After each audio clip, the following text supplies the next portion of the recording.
Thank you, sir.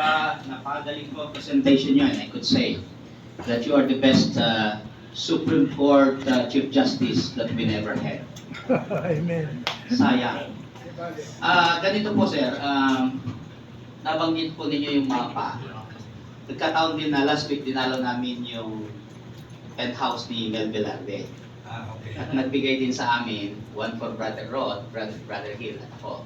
Yung mapa na yon, pinagawa niya ng maliliit, tapos pinamigay. Ang tanong ko po ay ganito, with all this legal support from luminaries like you, meron pang UNCLOS nagsalita atin. ang tanong is, bakit hindi in-implement ng administration, ng past administration, na talagang sabihin na yan ay atin na?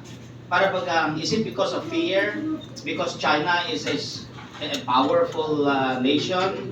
Or maybe because of connivance? What do you think? Of course, we are very careful kasi in our midst are very good friends who are Chinese, di ba? May mga Chinese friends tayo dito. May mga Chinoy. Pero kasi I'm coming from the mindset of the military. Nakawawa naman yung mga sundalo natin doon na nagpupuya tapos binibira lang sila ng binibira ba? Wala naman silang retaliation kasi nga ang utos, huwag kayong lalaban. Ganon. Thank you po, sir. Salamat po. Any reaction Associate Justice? Yeah. Well, if you recall, during the campaign, then candidate Duterte said that on the South China Sea dispute, he will ride a jet ski. He will go to Scarborough Shoals. He will plant the flag and hahamunin niya yung Chinese. Anong gusto mo? Suntukan o barilan? Yung na-elect na siya, sabi niya, hindi nga ako marunong lumangoy eh. At saka, Mabudol. Mali. sabi niya, mauubusan naman ng gasolina eh. Yung jet ski, hindi abot. At saka, gago kayo, stupid kayo kung naniwala kayo sa akin.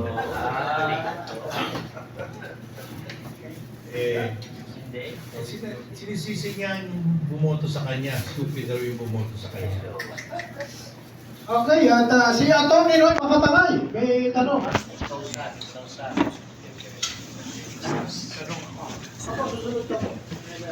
Thank you very much, Justice. Number one, I admire your presentation and your answer. It's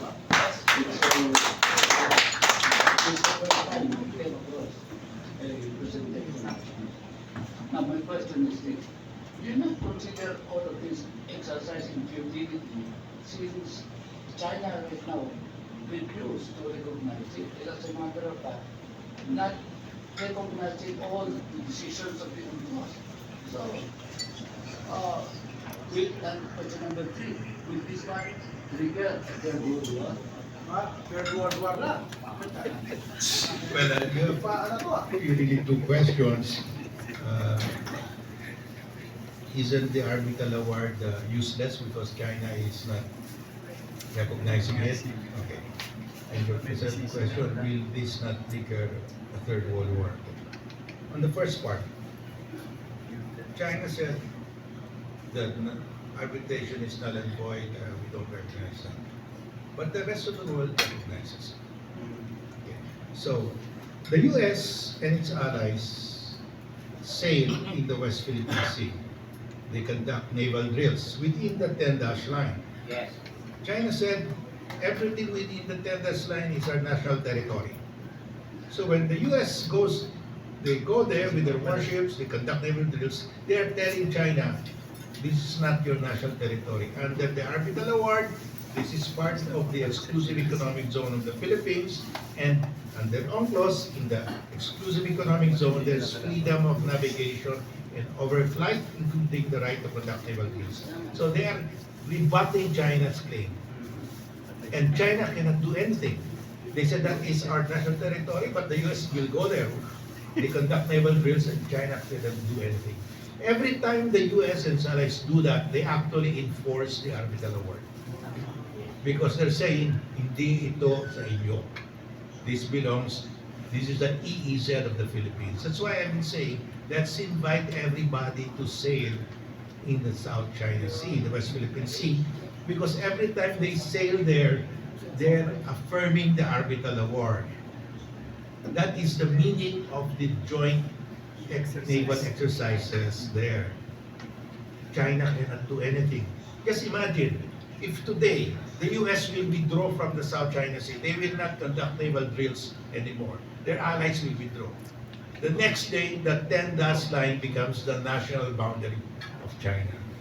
So what is stopping China from enforcing the 10-dash line?